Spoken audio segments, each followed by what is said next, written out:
नमस्ते राधे राधे मुझे एटा आमर फर्स्ट वीडियो आम ओडिया चैनल रे मो भी ओडिया टिके भल नुहे किंतु मो ए चैनल सेठी पे ही करिछि मो भी ओडिया भल हबो आ जे आपन समस्त भी बहुत सुनी पारिबे आ देखि पारिबे काहे कि मो फैमिली बेंगली किंतु मो जन्म हेछि ओडिसा रे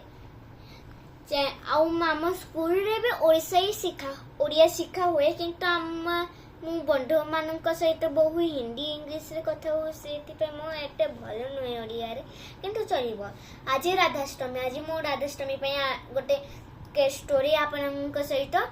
शेयर करबा को जाउची।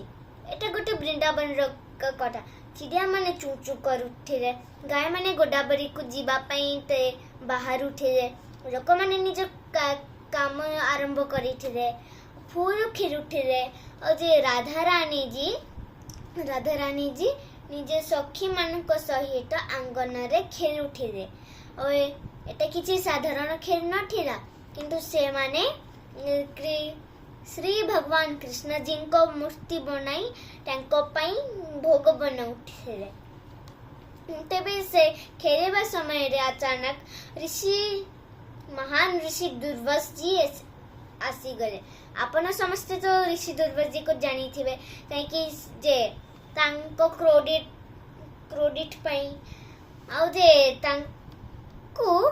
सेवा करी तांको प्रसन्न करबा तो दूरर कथा किंतु तांको सामना रे छिड़ा हेबा को बे लोक माने कापु ठांती आउ जे एई कथा राधा जी और राधा जी को सखी माने भी जानी थिले आउ सेंटी पई सेठी सबु सखी माने सेठीरु पळेई गले किंतु आम राधा रानी सेठी छिड़ा थिले। एहा कोई देखि जे ऋषि दुर्वास मुनि जी बुझी गए कि एटा किछि साधारण कन्या नुहे किंतु एहा हेउची वृषभानु कुमारी राधा रानी आउ राधा रानी को से मनरे प्रणाम करके कहिले कि हे वृषभानु नंदिनी मते अत्यंत भोक लागुची तमे कि मते टिके क्षीर प्रसाद दे परिबो। तेबे राधा रानी प्रणाम करके कहिले कि प्रणाम ऋषिवर मु एबे ही आपनको क्षीर प्रसाद बने की आणुची। तेबे राधा रानी जाय कि निज मां को कहिले कि मैया आज आम घरे महान ऋषि दुर्वास जी आसी चंती आ से आम हातर टियारी क्षीर खाइबा को चाउचंती। तेबे राधा को मां कहिले कि तारे तो भय तुमको कही जाओ बनाओ। तेबे जे मां को आज्ञा पाई कि राधा रानी जे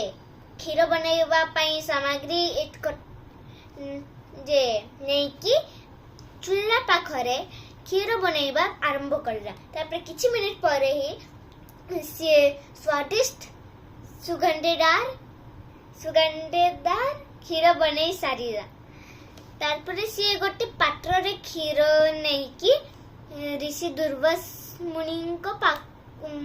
जी को पाखरे जाई गले। तापरे तांको जे ऋषि दुर्वास मुनि जी को से जे राधा रानी क्षीरटा परोसरे तापरे जेबे जे ऋषि दुर्वास मुनि जी ताकू चखिले सी अत्यंत प्रसन्न हो गए। सी एमिटी स्वादिष्ट जिनिस जिंदगी रे केबे भी खाई नथिले और तांको आत्मा संतुष्ट हेबा पर्यंत सी ताको खाइले और तापरे से रानी जी को कहिले कि जे हे पुत्री तुम खाद्य बहुत स्वादिष्ट थिला एबे तुम गोटे आशीर्वाद दउछि कि जे भी तुम खाद्य चाखिबो से अत्यंत प्रसन्न हबो तार सबु बेले भरई हबो। आउ तापरे से सेठीरु चली गले। तापरे तांको जीवा परे राधा रानी जी तार सखी मानू ए खबर देला तापर सखी माने राधा जी को प्रसन्न करे तापर ए खबर पूरा वृंदावन रे छई गला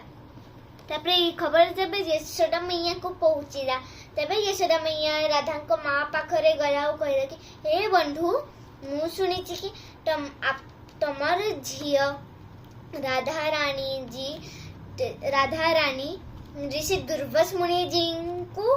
खैकी तांको प्रसन्न करा एबे तो मु गोटे डिसीजन नीची एहा को तमे मना करि पारबनी एबे तो राधा रानी सब बेले मो घर को आसीबे मो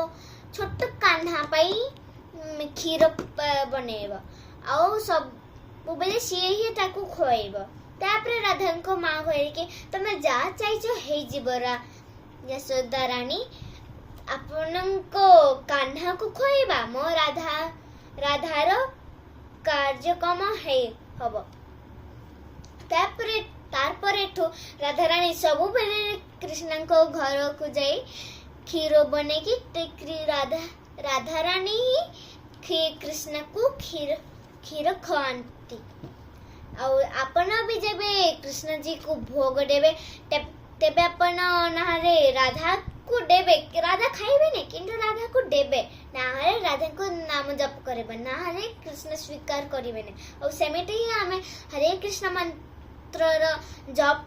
करंती जहार हरे माने हैला राधा और कृष्ण माने हैला कृष्ण और एठाठी नाम राधाष्टमी पई गोटे कहानी आपनको भल लागिला तो लाइक करंतु सब्सक्राइब करंतु और किछि ओडिया मिस्टेक हेथिबो ताले कमेंट सेक्शन रे प्लीज मते इन्फॉर्म करि दियंतु थैंक यू धन्यवाद नमस्कार राधे राधे।